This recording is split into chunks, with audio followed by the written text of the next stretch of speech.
Gotta laugh at the stupidity, 'cause I've made some real big mistakes.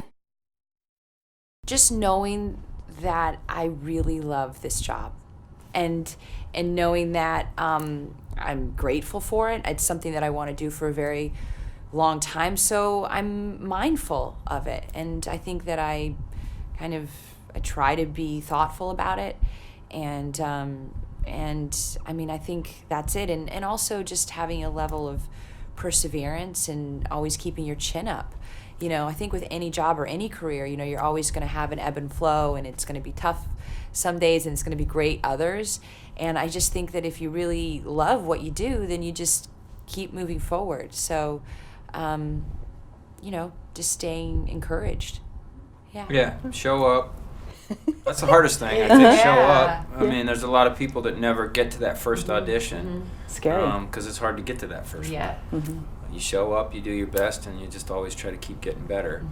And the rest of it's kind of out of your hands, I don't want to be an actor. I think when I decided I'd rather sit home and watch movies than go to university, I thought, there's something in this.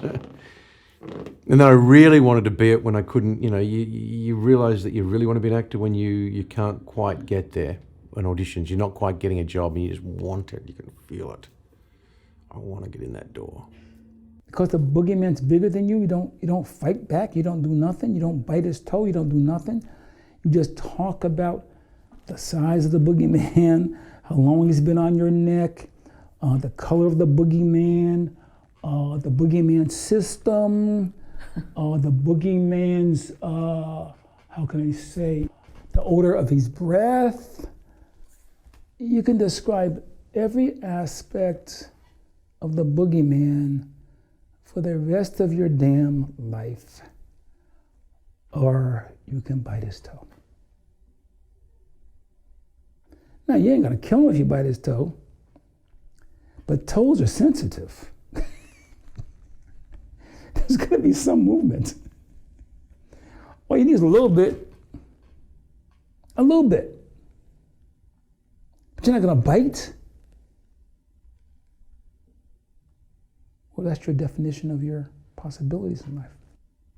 I can't bite because the boogeyman's so big and I'm so weak.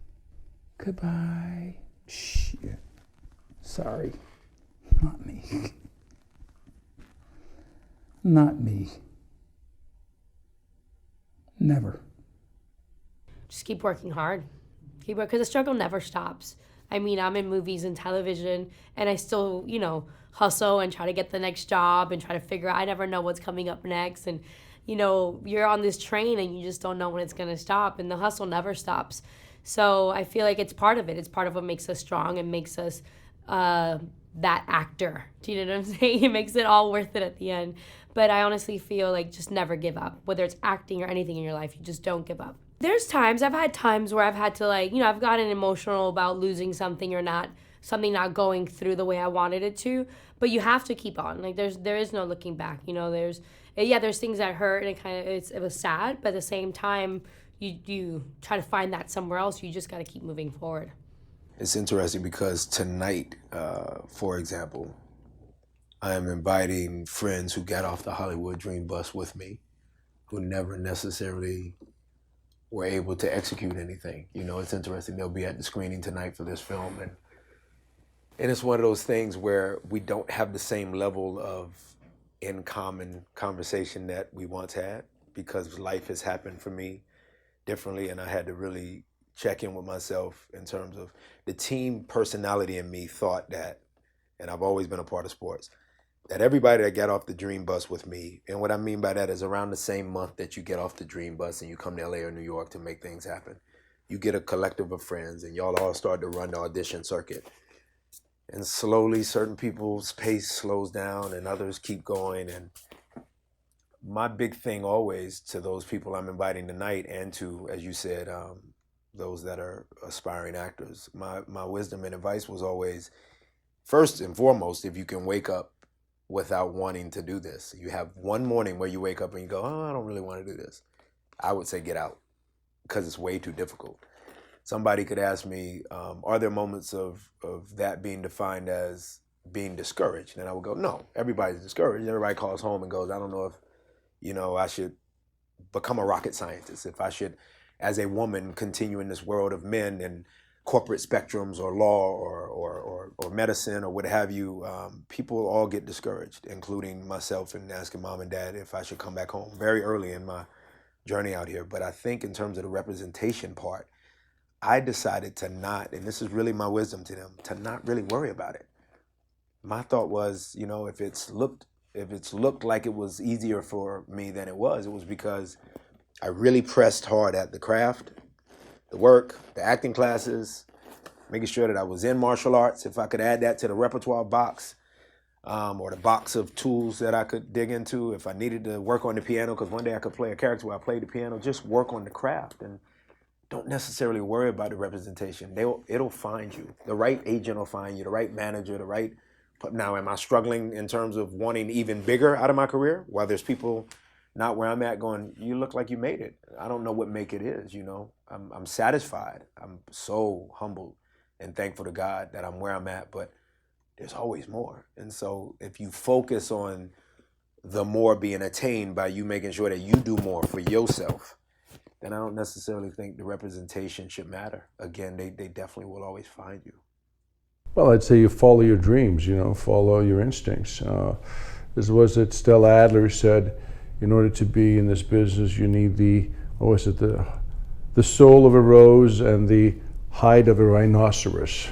So that's kind of sums it all up. It's, you're trying to protect that creative part of you by dealing with a lot of BS every day, and sometimes you get to express that part of you that you want, the reason you got in this business in the first place. So I think people should just follow their dreams and not be afraid of failing and trying again.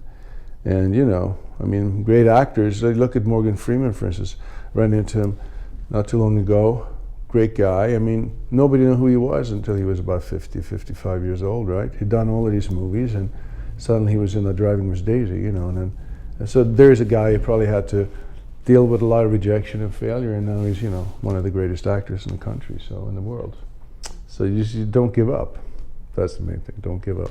I think with Vinny had his family support. Vinny also, his sport was boxing, my sport was baseball. Baseball was something that, I remember even in high school I was doing, as a freshman, I would be the guy going to 2 days with the seniors where I'd go to high school at 5:30 and run laps and do all that stuff. Like, if I had the talent in baseball, that's something I would have given everything to. I think sports for me, just the discipline and kind of the, the ethics of the games, it was something that I really associated with.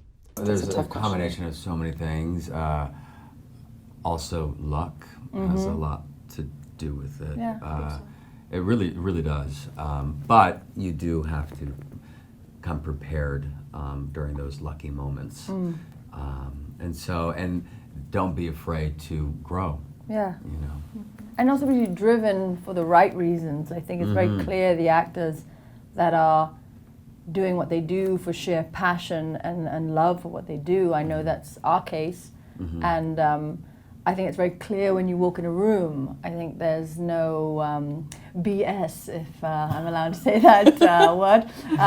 It's like there's only so much you can pretend, and there's so much front you can come into a room with. At the end of the day, it's the core of you that matters. It's your talent that gets you further.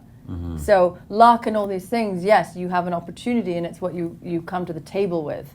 And if you come to the table with the right things, the right people will notice. There you go. Wow, that was great. Done. Boom, drop the mic. That's great. We're all riddled by fear and doubt and insecurity, and we all have dreams. We talk ourselves out of those dreams. We like to see people who have been on the top and have fallen down, fallen from grace, and then picking themselves back up. I always say, there's no such thing as second chances. You get as many chances as you want in this world. It's how you present yourself to the world that gives you the second chance. You can continually reinvent yourself, but you've got to do it. I've never had a plan B for some reason. I'm very stupid. I've always had a very unrealistic belief that it would work out. But it did for some reason. Half of it was just trying to hustle up money to get down and get up on the train. And some of it was my parents. They would help me every now and again, take me whenever, you know, whenever my bugging them sort of hit its brain, like, fine, okay, we'll go again, for what? Because when you're auditioning and you begin, you don't realize how much rejection's involved in it. So you get rejected 20, 30 times, you're like, what am I still doing this for? Obviously it's not gonna work. And it was so much work for us to get down there that they were just like, this is becoming more of an expense than anything. And so I had to figure out ways to get down there on my own after a while, you know. And I missed a lot of auditions because I couldn't make it, but you know, and that sucked. That was a hard time because I hated missing them. I'd rather get rejected than to miss it, you know.